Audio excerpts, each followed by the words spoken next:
So friend, जैसे आप देख रहे हो हमारे पास ये HP का लैपटॉप है जिसका हम लोग सर्विस करने वाले हैं आज।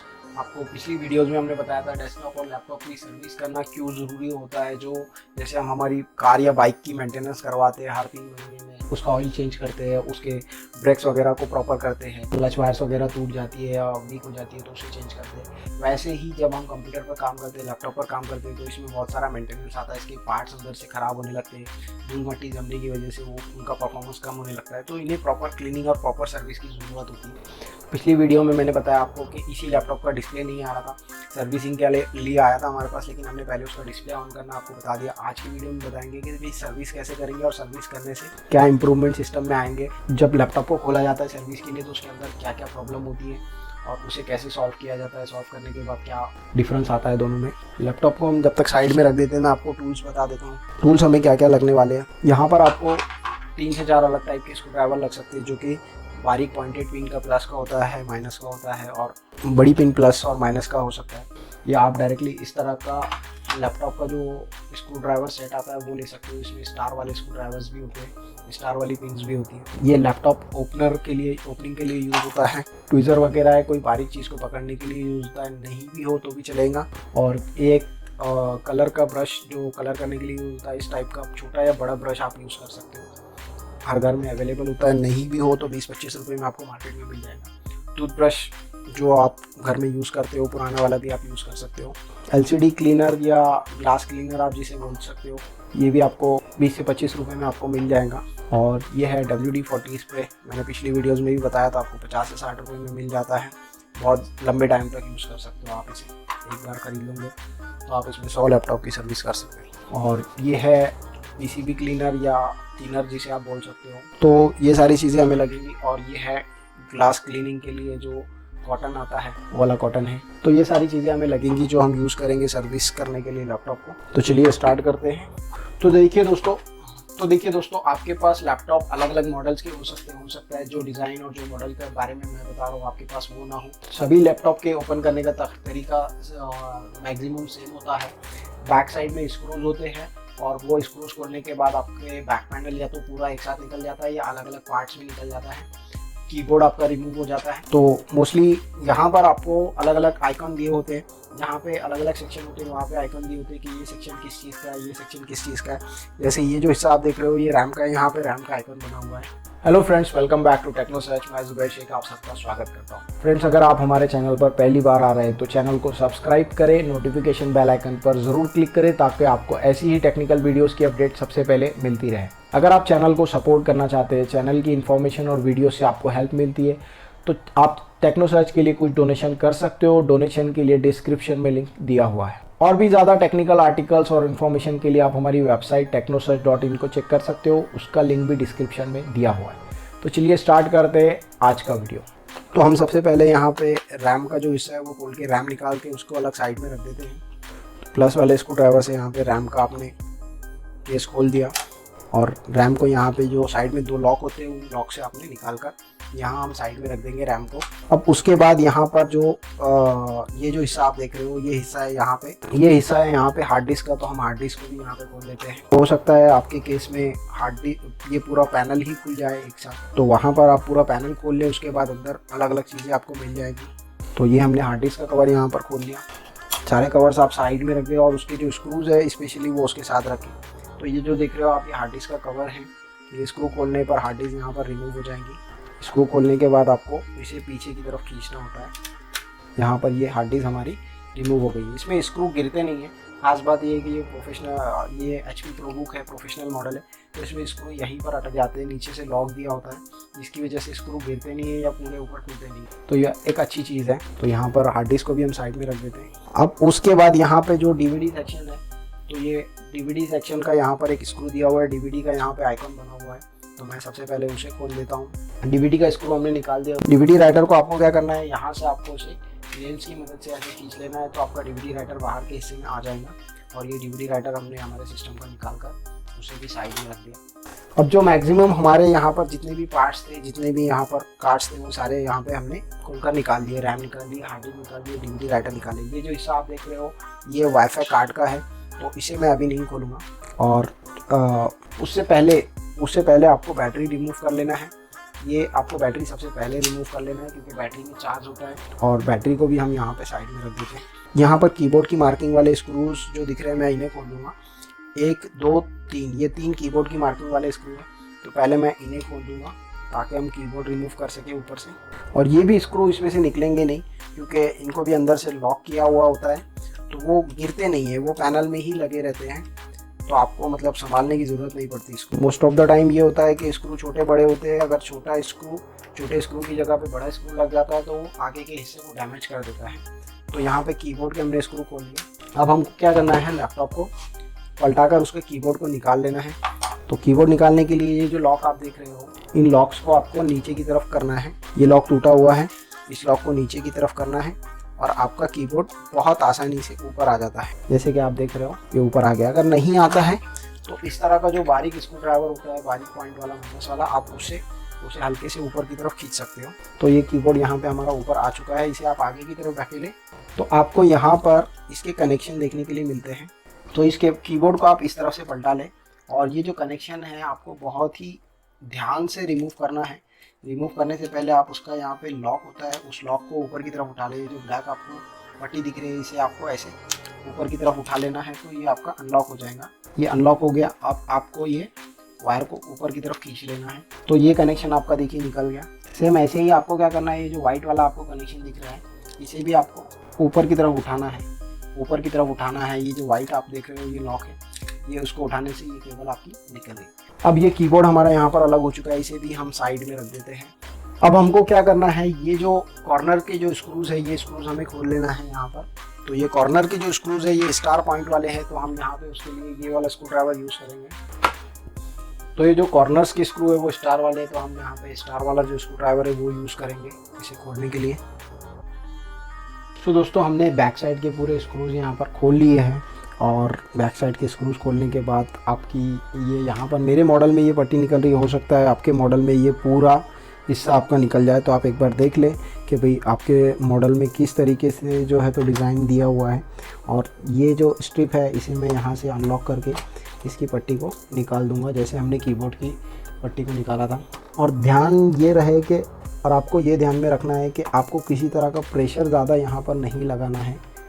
कोई भी चीज़ यहाँ पर जो है तो वो प्रेशर से नहीं खुलेंगी, प्रेशर से टूट जाएंगी। तो आपको उसका जो फिटिंग है, जो लॉकिंग है, उसे चेक करके ही उसे खोलना है। जैसे ये यहाँ पे स्ट्रिप निकल चुकी है, थोड़ा सा आगे पीछे करने के बाद वो निकल चुकी है। अब आपको यहाँ पर जो चीज़ें दिख रही है, जो सबसे मेन प्रॉब्लम होता है लैपटॉप में हीटिंग का, वो ये होता है फ़ैन की वजह से। फ़ैन में डस्ट जमा हो जाती है। तो हम सबसे पहले फ़ैन को यहाँ पर खोल लेंगे। तो हम यहाँ पे सबसे पहले फ़ैन को खोल लेंगे। फ़ैन को खोलने के लिए हमें यहाँ पे स्टार वाला स्क्रू ड्राइवर लगेगा, तो ये स्क्रू ड्राइवर यूज़ करेंगे। यहाँ पे सबसे पहले आप फ़ैन का ये जो प्रोसेसर है इसके नीचे होता है, तो आप इस हिस्से को बहुत ध्यान से खोलें। सो फ्रेंड, यहाँ पे हम जो है तो ये प्रोसेसर का हिस्सा हमने खोल लिया है। ये सेक्शन हमारा यहाँ पे खुल चुका है, इजीली आप देख सकते हो ये ऊपर उठ रहा है। और अब हमें खोलना है इस हिस्से को जहाँ पर जो है तो फ़ैन फिक्स है, तो इसे भी हम खोल लेते हैं। तो हमने यहाँ पर ये 2 नट खोलकर इस फ़ैन के हिस्से को खोल दिया है। ये जो कनेक्शन है ये पहले आप रिमूव कर दें। ये जो फ़ैन का आपको कनेक्शन दिख रहा है इसे आप रिमूव कर दें। इसे आपको हल्के से ऊपर खींचना पड़ेगा तो ये रिमूव हो जाएगा, जैसे हो गया है। तो यहाँ पे हमको यहाँ पर एक स्क्रू होता है, जो इंजेस का स्क्रू होता है, जिसे आपको लूज़ करना पड़ेगा। उसके बाद आपका ये हिस्सा जो है तो ये लूज़ हो जाता है और ये फ़ैन को आप यहाँ से निकाल पाओगे, जैसे आप देख रहे हो। ये सबसे इम्पॉर्टेंट हिस्सा होता है जिसको आपको सर्विस करना होती है। तो सबसे पहले हम इसको सर्विस कर लेते हैं, जब तक हम ये लैपटॉप को साइड में रख देंगे। तो जो धूल जमा होती है आपकी, सबसे ज़्यादा धूल इसी हिस्से में जमा होती है। और आप ये देख रहे हो यहाँ से जो है तो गर्म हवा पास होती है लैपटॉप की, और कूलिंग जो है तो लैपटॉप को मिलना चाहिए। तो ये भी ड्राई हो चुका है और यहाँ से जो कूलिंग है वो भी सही तरीके से नहीं हो रही है। तो इसे आपको सबसे पहले क्लीन करना पड़ता है। तो आप इसे क्लीन कर सकते हो। यहाँ से बारीक बारीक नालियाँ बनी होती है जिसमें से हवा जाती है, तो ये पूरी क्लीन होना चाहिए। इसमें कोई धूल मिट्टी वगैरह अटकी हुई नहीं रहना चाहिए।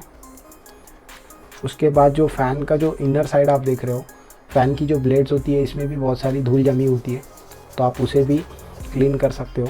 इस साइड से भी आप उसकी क्लीनिंग कर सकते हो। और बहुत ही ज़्यादा अगर डस्ट जमी है तो आप इस फ़ैन को भी खोल सकते हो। जैसे कि आप देख रहे हो यहाँ पे फ़ैन के स्क्रूज दिए हुए, तो इन्हें भी हम खोल सकते हैं। इन्हें भी आप खोल सकते हो। मैं आपको खोल के दिखा देता हूँ। इस तरीके से खोला जाता है। बहुत ही बारीक बारीक स्क्रूज होते हैं। ये जो हिस्सा होता है यहाँ पे ये लॉक होता है, तो आप इसे अनलॉक कर सकते हो। इस तरह के बारीक स्क्रू ड्राइवर से आप इसे अनलॉक कर सकते हो।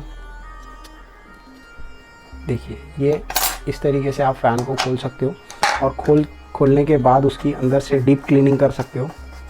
बहुत ज़्यादा धूल जमी है फ़ैन के अंदर।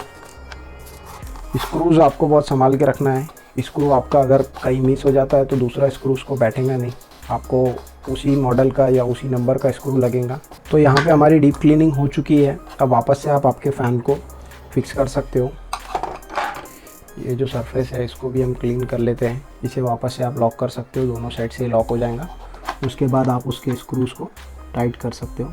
तो ये फ़ैन हमारा क्लीन हो चुका है, इसे हम साइड में रख देते हैं। और अब हम मदरबोर्ड को क्लीन करने वाले हैं। तो मदरबोर्ड को क्लीन करने के लिए आपको कौन सी स्टेप्स लेना है वो मैं आपको बता देता हूँ यहाँ पे डिटेल में। मदरबोर्ड को सबसे पहले तो आप इस ब्रश से क्लीन करोगे। जितनी भी धूल मट्टी है इसके ऊपर आप देख रहे हो, कलर देख रहे हो। जब इसे क्लीन करेंगे तो इसका कलर आपको समझ में आ जाएगा कि भाई कलर कितना चेंज हो गया, उस पर से धूल मट्टी निकल चुकी है। और इस हिस्से में आपको सबसे ज़्यादा धूल देखने के लिए मिलेंगी क्योंकि फ़ैन था यहाँ पे। तो काफ़ी ज़्यादा यहाँ पर धूल मट्टी होने की वजह से कंपोनेंट्स गर्म हो जाते हैं, जिसको आप क्लीन कर दोगे तो यहाँ पर उनका परफॉर्मेंस बढ़ जाता है। ये क्लीनिंग हो जाने के बाद आपको एक बार प्रोसेसर को खोल लेना है। इस लॉक को इस तरीके से घुमाने से आपका प्रोसेसर अनलॉक हो जाता है। और इस प्रोसेसर को निकाल कर आपको बहुत ही ध्यान से साइड में रख देना है। और इस हिस्से पर भी आपको जो है तो यहाँ से भी क्लीनिंग कर देना है। लेकिन ये सब कुछ क्लीन होने के बाद ही प्रोसेसर खोलना है, पहले प्रोसेसर मत खोलना, वरना जो मदरबोर्ड की धूल है वो आपकी प्रोसेसर पर जा सकती है। और प्रोसेसर को वापस से वैसे ही लगाना है। ये पिन आप देख कर लगाएं, यहाँ पे 2 पिन कम है, यहाँ पर 2 पिन कम है। तो ये इसका मार्क होता है कि भाई आप उसे कैसे लगाएंगे। प्रोसेसर बैठ जाता है, उसे वापस से आपको लॉक कर देना है। मदरबोर्ड पे आप ये कर सकते हो कि मदरबोर्ड पे आपको कहीं पर अगर बहुत ही ज़्यादा डस्ट वगैरह लग रही है जो आपकी ब्रश से नहीं क्लीन हो रही है, तो आप उस पर पीसीबी क्लीनर लिक्विड और इस ब्रश की मदद से उसे क्लीन कर सकते हो। वो डस्ट वगैरह निकल जाएंगी। तो इस तरीके से आप, जैसे कि यहाँ पर आपको देखिए थोड़ी डस्ट दिख रही है, तो यहाँ पर आप क्लीन कर सकते हो, यहाँ पर क्लीन कर सकते हो, जैसे कि मैंने किया है। ये जो पॉइंट्स है, जो कॉन्टैक्ट पॉइंट्स होते हैं, जहाँ इन पॉइंट्स को आप क्लीन कर सकते हो। जैसे रैम का पॉइंट्स होते हैं, इन्हें भी आप क्लीन कर सकते हो पीसीबी क्लीनर की मदद से। और उसके बाद अब हम यहाँ पे क्या करते हैं, अगर आपको जहाँ पे आपने मदरबोर्ड पर क्लीन किया है तो वहाँ पे आप थोड़ा सा जो एयर ड्रायर होता है या हॉट एयर वाली जो मशीन होती है, उससे थोड़ी सी गर्म हवा आप पास कर दें, जिससे आपका लिक्विड गर्म हवा पास कर दे, जिसकी वजह से आपका लिक्विड सूख जाएगा। तो हम यहाँ पे कर देते हैं।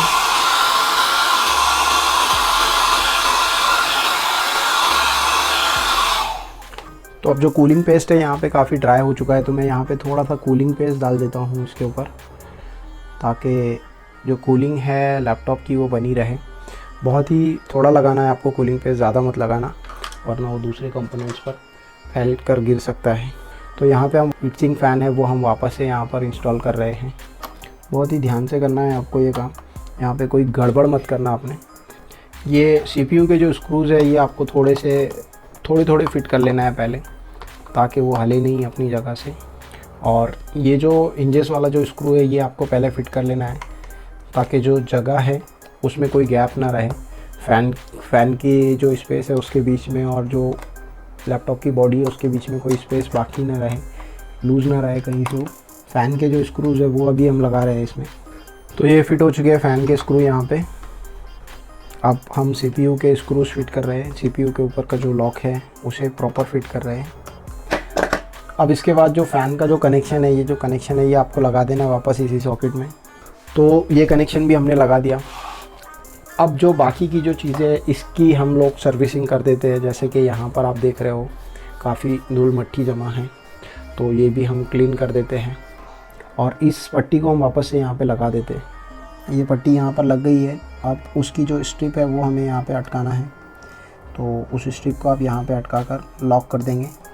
तो ये पट्टी भी यहाँ पर अच्छे से फिट हो चुकी है। अब इसके बाद हम करेंगे यहाँ पे कीबोर्ड की सर्विसिंग। तो कीबोर्ड की सर्विसिंग करने के लिए हम लैपटॉप को थोड़ी देर के लिए साइड में रख देंगे। कीबोर्ड पर से पहले अगर आपकी धूल वगैरह जमा हो तो वो आप निकाल लें। जैसे कि बहुत सी टाइम क्या होता है कीबोर्ड में कीबोर्ड के बटन्स के अंदर धूल चली जाने की वजह से आपका कीबोर्ड सही तरीके से काम नहीं करता, कीज़ डबल प्रेस हो जाती है या फिर कभी प्रेस करने के बाद भी वो की काम नहीं करती। तो आप पहले उसे ब्रश से क्लीन कर लें।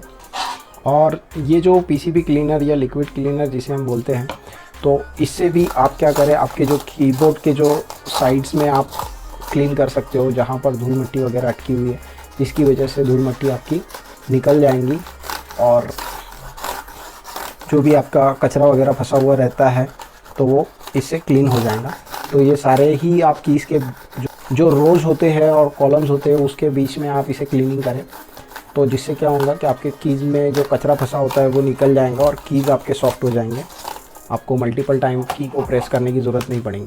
और जो कनेक्शंस होते हैं उन कनेक्शंस को भी आप इसी से क्लीन कर सकते हो। तो जो कार्बन वगैरह आ जाता है कनेक्शन के ऊपर वो आपके सही हो जाता है। लेकिन ये पीसीबी क्लीनर जब भी आप यूज़ करोगे तो 15 से 20 मिनट तक आप इसको सूखने के लिए छोड़ देंगे, उसके बाद आप उसे कनेक्ट करेंगे। तो हम यहाँ पे कीबोर्ड को साइड में रख देते हैं। और अगर कीबोर्ड की पर्टिकुलर 2-3 कीज़ 4 कीज़ अगर आपकी नहीं काम कर रही है या कीबोर्ड आपका नहीं काम कर रहा है तो उसे कैसे सॉल्व करना है उसके ऊपर पर्टिकुलर सेपरेट एक वीडियो बनी हुई है, तो वो आप देख सकते हो। मैं उसको आई बटन में उसका लिंक आपको शेयर कर रहा हूँ, डिस्क्रिप्शन में भी आपको उसका लिंक मिल जाएगा। अब उसके बाद हम आते हैं रैम के ऊपर। रैम की सर्विसिंग के लिए आपको क्या करना है, जो पीसीबी क्लीनर है उससे आपको सिर्फ जो पॉइंट्स होते हैं रैम के, उन पॉइंट्स को आपको क्लीन करना है। जैसे कि मैंने इसके पहले की जो रैम थी वो रैम में प्रॉब्लम था, तो वो रैम हम यहाँ पे पीसीबी क्लीनर से क्लीन कर लेते हैं और वही रैम हम लगा कर देखेंगे कि भाई उस रैम से हमारा जो काम है वो होता है या नहीं, लैपटॉप पर डिस्प्ले आता है या नहीं। तो रैम अगर आपकी सर्विसिंग कर रहे हो तो रैम के ये पॉइंट्स जो कॉन्टैक्ट पॉइंट्स होते हैं इन्हें क्लीन करना बहुत ज़रूरी है पीसीबी क्लीनर से। तो इससे आप जब क्लीन करोगे तो 15 मिनट के बाद आप उसे लैपटॉप में लगाओगे, तब तक आप उसे ड्राई होने के लिए रख दोगे साइड में। अब उसके बाद हम आते हैं हार्ड डिस्क के ऊपर। जो हार्ड डिस्क है हमारी यहाँ पे SSD हार्ड डिस्क है। तो इस हार्ड डिस्क को आप कवर में से खोल लेंगे। सबसे पहले ये तो लैपटॉप के जो ये केसिंग में है कि भाई जो लैपटॉप के अंदर जो फिटिंग होती है वो केसिंग में है, तो इसे हम सबसे पहले खोल लेते हैं। खोल लेने के बाद आपको ये जो पॉइंट्स होते हैं, जो कॉन्टैक्ट पॉइंट्स होते हैं, इन्हें क्लीन करना है पीसीबी क्लीनर से और 15 मिनट तक आपको उसे छोड़ देना है। 15 मिनट तक आपको उसे कुछ नहीं करना, कनेक्ट नहीं करना। तो इन पॉइंट्स को सिर्फ आपको क्लीन करना है। अब हम इसे वापस से पैक कर सकते हैं और यहाँ पे हम जो कनेक्शन है, मतलब कीबोर्ड के जो कनेक्शन है, सबसे पहले हम वो कनेक्ट करेंगे यहाँ पर। तो ये कीबोर्ड का कनेक्शन यहाँ पे हमने पहला वाला जो छोटा कनेक्शन था, जो माउस वाला कनेक्शन था, वो हमने यहाँ पे कर दिया। अब ये जो दूसरा कनेक्शन है ये हमें करना है। पहले उसे अनलॉक कर ले आप, उसे कनेक्ट करने के इससे पहले आप उसे अनलॉक कर ले। अनलॉक करने के बाद आप स्ट्रिप को अंदर की साइड ढकेलें और उसके बाद लॉक को ऊपर से प्रेस कर दें। वो ये सबसे सिंपल तरीका है, इसे आप उसे फिक्स कर सकते हो। और ये दोनों भी कनेक्शन हो चुके हैं। अब उसके बाद सिंपली कीबोर्ड को इस तरीके से रख कर लॉक कर देना है। ये जो फ्रंट लॉक्स है इससे लॉक कर देना है आपको। अब इसके बाद आपको बैक साइड से जो है तो स्क्रूज़ आपके लगा देना है। जो स्क्रूज़ आपने खोले थे वो सारे स्क्रूज़ आपको लगा देना है। तो सबसे पहले साइड के जो स्क्रूज़ है वो हम यहाँ पे लगा देते हैं। हमने 1 2 3 4 5 6 7 ये सारे स्क्रूज़ हमने खोले थे, वो सारे हम यहाँ पे लगा देंगे। तो उससे पहले हम क्या करेंगे, जो कीबोर्ड है, कीबोर्ड के स्क्रूज यहाँ पे फिट कर देते हैं। तो ये कीबोर्ड का स्क्रू है, इसे मैं पहले टाइट कर देता हूँ ताकि कीबोर्ड प्रॉपरली फिक्स हो जाए। ये भी कीबोर्ड का स्क्रू है, इसे भी फिट कर देते हैं। ये भी कीबोर्ड का स्क्रू है। और उसके बाद हम यहाँ पे हार्ड डिस्क कनेक्ट कर देते हैं। जो हार्ड डिस्क थी आपको इस तरीके से कनेक्ट करना है और उसे आगे खींच लेना है। ये स्क्रू आपको टाइट कर देना है, तो हार्ड डिस्क यहाँ पे लॉक हो जाएंगी। हार्ड डिस्क लॉक हो जाने के बाद हार्ड डिस्क का जो कवर है वो यहाँ पे हमको कनेक्ट लगा देना है। ये हार्ड डिस्क का कवर हमने यहाँ पे लगा दिया और उसके भी स्क्रू हम यहाँ पे टाइट कर देते हैं। अब उसके बाद DVD राइटर हम यहाँ पे लगा देते हैं। तो DVD राइटर हमने यहाँ पे लगा दिया। DVD राइटर का जो स्क्रू है वो यहाँ पर फिट हो जाएगा। जो DVD राइटर का यहाँ पे आइकॉन बना हुआ है उसकी जगह पर आप DVD राइटर का स्क्रू फिट कर देंगे। अब यहाँ हमारे पास जो रैम है वो रैम बचती है। जो हमने जो तो लैपटॉप में जो पहले जो रैम लगी हुई थी जिसकी हमने सर्विस की है वही रैम हम इसके अंदर लगा रहे हैं। वो रैम हम यहाँ पर इसमें लगा देते हैं। देखते हैं कि भाई उस रैम के ऊपर हमारा डिस्प्ले आता है या नहीं आता है। और यहाँ पर हम रैम का जो स्लॉट है उसे भी पैक कर देते हैं। और ये जो वाईफाई कार्ड का स्लॉट है जो मैंने खोला था इसे भी हम पैक कर देते हैं। वहाँ पर सर्विस करने जैसा कुछ था नहीं क्योंकि वो क्लीन ही था वो सेक्शन। अब उसके बाद हम बैटरी लगा देते हैं लैपटॉप की और बैटरी लगाने के बाद ये जो कुछ स्क्रू साइड के थोड़े लूज़ है, मैं इन्हें टाइट कर लेता हूँ। उसके बाद अब जो सबसे इम्पोर्टेंट पार्ट जो हमारा रहा है क्लीनिंग का, वो है हमारी स्क्रीन। तो जब आपका लैपटॉप पूरी तरीके से पैक हो जाए उसके बाद आप स्क्रीन को क्लीन करें। सबसे पहले आप उसे ड्राई कपड़े से साफ़ कर लें। ड्राई कपड़े जो क्लीन होता है, वाइट वाला कॉटन कपड़ा, उससे आप क्लीन कर ले आपकी स्क्रीन को। उसके बाद जो स्क्रीन क्लीनर है वो स्प्रे करें आपकी स्क्रीन पर, और स्प्रे करने के बाद आप उसे इस कपड़े से साफ़ कर लें। तो आपके जो स्क्रीन पर धब्बे वगैरह लगे होते हैं लैपटॉप की स्क्रीन पर, या कुछ चीज़ें चिपक जाती है, पेपर्स वगैरह का स्टिकनेस चिपक जाता है, कोई चीज़ आ जाती है, कोई लिक्विड होता है, तो वो सारी चीज़ें आपकी यहाँ पे क्लीन हो जाएंगी। और अब ये क्लीनिंग हो जाने के बाद आप इसे 5 से 10 मिनट के लिए छोड़ दें। उसके बाद वापस से उसे एक बार ड्राई कपड़े से आप साफ़ कर लें। ये आपका स्क्रीन एकदम क्लियर हो जाएगा। जितना भी मतलब मैक्सिमम उसका परफॉर्मेंस है, ब्राइटनेस है, वो सारा आपको समझ में आएगा जब आप लैपटॉप ऑन करो। तो हमारा यहाँ पे ऑलमोस्ट काम कंप्लीट हो चुका है। तो यहाँ से मैं ये टूल्स वगैरह एक बार हटा देता हूँ और फिर हम इसे स्टार्ट करके देखते हैं लैपटॉप को। सो फ्रेंड, हमने यहाँ पे पावर बटन ऑन किया है और अभी देखिए सिस्टम स्टार्ट हो गया है। कितनी जल्दी यहाँ पे डिस्प्ले आ गया। और जो ख़राब रैम थी, जो रैम पर पहले मतलब नहीं आ रहा था डिस्प्ले लैपटॉप का, उसी रैम को हमने सर्विस करके लगाया। उस पीसीबी क्लीनर से हमने रैम के कॉन्टैक्ट पॉइंट्स को क्लीन करके लगाया और उसी रैम पर अभी ये डिस्प्ले आ चुका है। और जैसे आप देख रहे हो अभी वो ऑप्शन पूछ रहा है अभी कहाँ से बूट करना है। और जो फ़ैन पहले बहुत स्पीड में घूम रहा था, अभी उतना स्पीड में नहीं घूम रहा है। और जो गर्म हवा आ रही थी यहाँ पे, वो गर्म हवा अभी नहीं आ रही है। यहाँ पे ठंडी हवा आ रही है। फ़ैन का आवाज़ भी नहीं आ रहा है। पहले फ़ैन का बहुत ज़्यादा ज़ोर से आवाज़ आ रहा था, तो वो आवाज़ अब नहीं आ रहा है। मतलब फ़ैन नॉर्मल स्पीड में घूम रहा है। और हम यहाँ पे बूट मेनू सेलेक्ट करते हैं और बूट डिवाइस हमने जो हार्ड डिस्क है उसको दिया है और विंडोज़ 7 यहाँ पे स्टार्ट हो रहा है लैपटॉप के अंदर। तो जो प्रॉब्लम हो रहा था, फ़ैन गर्म हो रहा था, ओवर हीट हो रहा था लैपटॉप, और फ़ैन बहुत ज़्यादा स्पीड से घूम रहा था, और बहुत सारे प्रॉब्लम थे जो इस लैपटॉप में अभी सॉल्व हो गए हैं। और ये जो ऑपरेटिंग सिस्टम का प्रॉब्लम है, जो एक्टिवेशन मांग रहा है, ये भी सॉल्व हो जाएगा। क्योंकि जो हार्डवेयर इश्यूज़ थे उसकी वजह से ऑपरेटिंग सिस्टम स्टार्ट नहीं हो रहा था सही से, डिस्प्ले नहीं आ रहा था और लैपटॉप गर्म हो रहा था। तो इसका कंप्लीट सर्विसिंग हो चुका है। साल भर तक ये अच्छे से काम कर सकता है। इसमें कोई प्रॉब्लम साल भर तक हार्डवेयर से रिलेटेड नहीं आना चाहिए, अगर कोई पावर फेलियर या कोई और दूसरी चीज़ नहीं होती है तो। होप सो फ्रेंड्स, आप लोगों को समझ में आऊँगा लैपटॉप की सर्विसिंग कैसे की जाती है, कौन सी चीज़ें इंपॉर्टेंट होती है लैपटॉप सर्विसिंग में, और सर्विस करने के बाद क्या इंप्रूवमेंट्स आते हैं, कि आपको समझ में आऊँगा। अगर नहीं समझ में आता है, कोई क्वेश्चन करना चाहते हो, तो आप कमेंट करके बता सकते हो। सो फ्रेंड्स, उम्मीद करता हूँ आपको वीडियो पसंद आया होगा। वीडियो में जो इन्फॉर्मेशन आपको बताई गई वो आपके ज़रूर काम आएंगी। अगर आपको कोई इन्फॉर्मेशन नहीं समझ में आई, कोई क्वेश्चन करना चाहते हो, तो आप हमें कमेंट करके बता सकते हो। फेसबुक और इंस्टाग्राम पर आप हमें डायरेक्ट मैसेज कर सकते हो। अगर आपसे कोई प्रॉब्लम सॉल्व नहीं हो रहा है, आप हमारा सपोर्ट चाहते हो, तो आप हमें ईमेल करके बता सकते हो। हमारी रिमोट सपोर्ट टीम आपको रिस्पॉन्स ज़रूर करेगी। सो फ्रेंड, अगर वीडियो पसंद आया तो वीडियो को लाइक करें, अपने कुछ दोस्तों के साथ शेयर करें, और चैनल को सपोर्ट करना चाहते हो तो डोनेशन करने के लिए डिस्क्रिप्शन में दिए हुए लिंक पर ज़रूर क्लिक करें। तो चलिए मिलते हैं अगली वीडियो में ऐसी इंपॉर्टेंट इन्फॉर्मेशन अपडेट के साथ। तब तक के लिए good day, bye bye, take care.